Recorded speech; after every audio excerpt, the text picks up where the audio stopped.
দুটো গুলি করতো দমনের মানা যায়, কিন্তু আমি যখন দেখলাম এদিক দিয়ে সব ছেজালাইছে ইট দিয়া এভাবে ইট দিয়া মানুষ এইভাবে মারে না। পরে আমি সিসি ফুটে যখন ভিডিওগুলো দেখলাম নিজের চোখের পানি আমি ধরে রাখতে পারি না। কারণ একটা লোক সে মৃত্যুবরণ করে লাগছে, মারা গেছে, ফির তার উপরে আবার লাফাইতে আছে, এমনকি ইট দিয়া তারে মারতেছে জঘন্যভাবে, এমনকি মৃত্যুবরণ করেছে, সে মারা গেছে, তার উপরে আবার তারা লাফালাফি করতেছে। কিন্তু এটা বাংলাদেশের জন্য এটা আমি দুঃখজনক।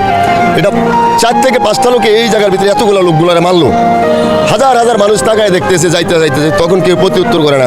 আজ আমরা একটু সান্ত্বনার মধ্যে তার জন্য মিছিল মিটিং করতেছি, কিন্তু কেউ এসে সামনে এসে তখন প্রতি উত্তর করলো না।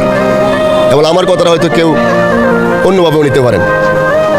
যখন তারা 4-5টা লোক মারতেছে, এখানে হাজার হাজার লোক আইতেছে যাইতেছে, ধরেন একটা লোক আরেকটা লোকে ধরেন, দেখেন ওরা পালায়া দৌড় দিব, কিন্তু মারতেছে, চেঁচাইতেছে, লাইতেছে, পাবলিক ফাংশনে সবাই দেখতেছে। আজকে আমরা তাকে নিয়ে মিছিল মিটিং করতেছি।